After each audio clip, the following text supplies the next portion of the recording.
Merci, bien-aimés dans le Seigneur, papa, maman, frères et sœurs, que la grâce et la paix du Seigneur soient avec vous.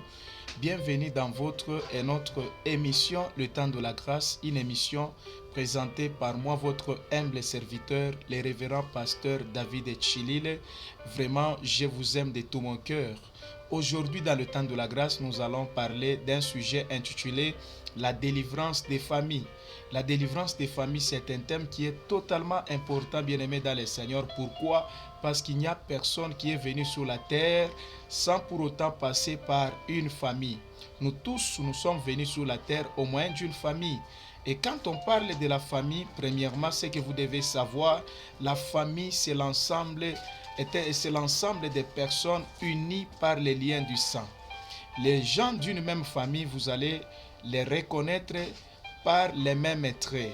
Donc quand on dit que cet homme, il est de ma famille, premièrement, nous sommes liés tous par le lien qu'on appelle les liens du sang.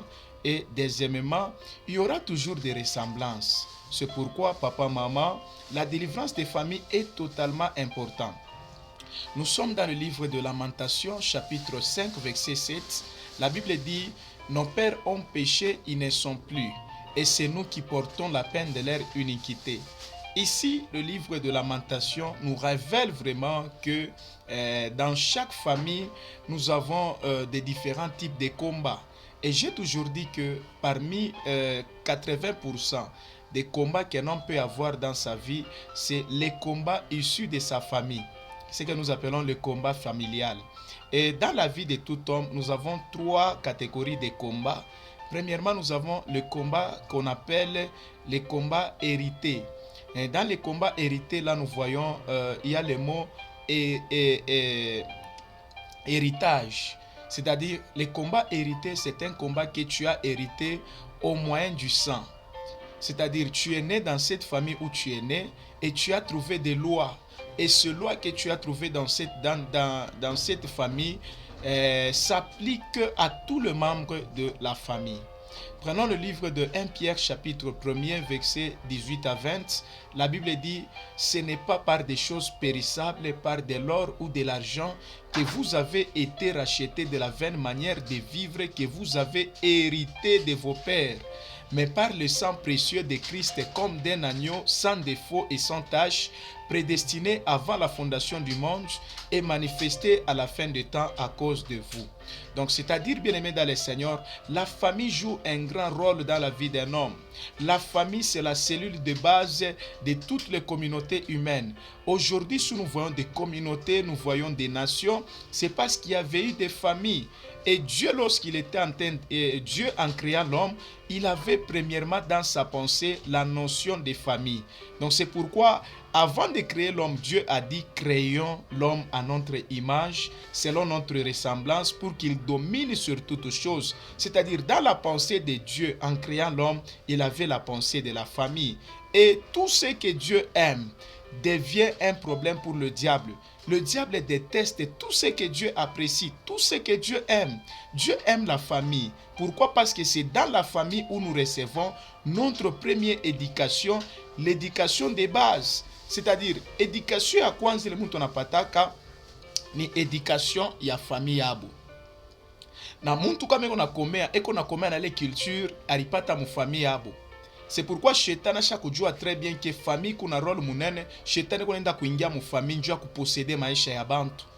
Na ile tunaita sema le combat hérité ni combat ile ulikuta mu famille aina wenjo rianza.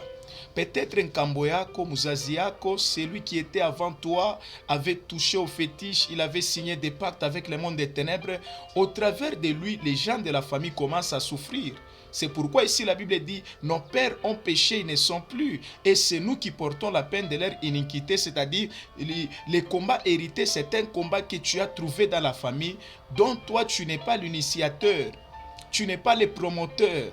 Aujourd'hui, il y a beaucoup de gens qui souffrent aujourd'hui. À cause de quoi? Parce qu'il était né dans telle ou telle famille. Dans cette famille, il a trouvé des lois. Peut-être ce sont des lois de célibat, d'autres ce sont des lois de chômage, d'autres dans d'autres familles, vous allez voir des gens qui n'atteignent jamais 50 ans. Une fois arrivé à 40 et quelques années, ils meurent. Donc ce sont des lois de la famille. Et ces lois-là, ces combats-là, nous appelons combats hérités. Maintenant, la Bible dit, c'est par le sang de Jésus-Christ que nous étions délivrés de cette vaine manière de vivre que nous avions hérité de nos pères. C'est-à-dire, la malédiction, l'homme l'a hérité au travers de ses pères. Et quand on parle de ses pères, on voit nos ancêtres, ceux qui étaient avant nous. Mais le sang de Jésus-Christ a le pouvoir de te libérer au nom de Jésus-Christ.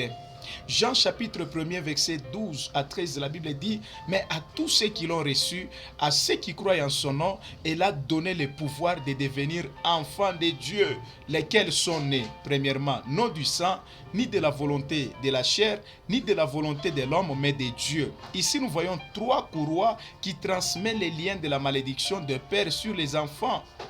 Le premier courroie, c'est ce que nous appelons le sang.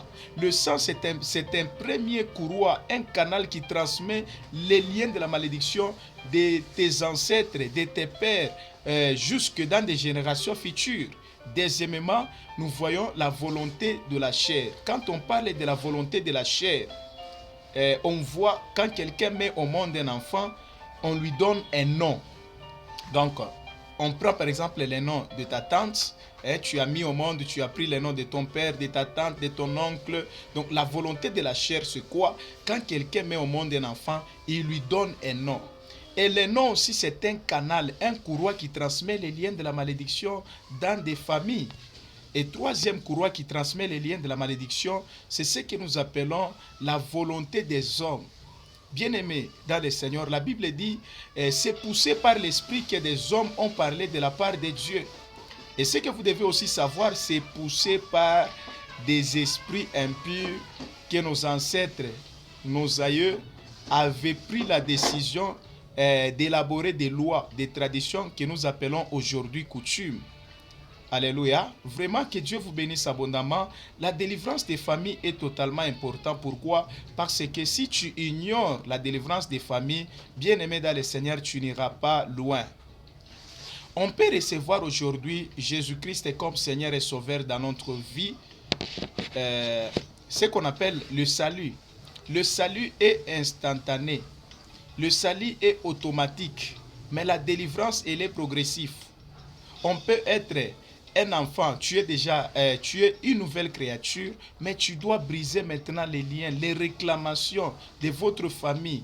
Aujourd'hui, il y a des gens qui prient beaucoup, mais si tu regardes dans sa vie, il y a des choses qui ne marchent pas, des choses qui n'évoluent pas. Donc, le même problème qui a touché son père, mais lui qui est déjà une nouvelle créature, qui a déjà reçu Jésus-Christ, mais il constate qu'il y a des choses qui persistent dans sa vie, les mêmes problèmes qui avaient touché ses ancêtres, c'est les mêmes problèmes qui commencent à constater aussi dans sa vie. Qu'est-ce qu'il faut faire, bien-aimé dans le Seigneur? La délivrance, elle est progressive. La délivrance n'est pas comme le salut. Quand quelqu'un croit aujourd'hui en Jésus-Christ, il est automatiquement sauvé. Même si Jésus revient aujourd'hui, il va partir.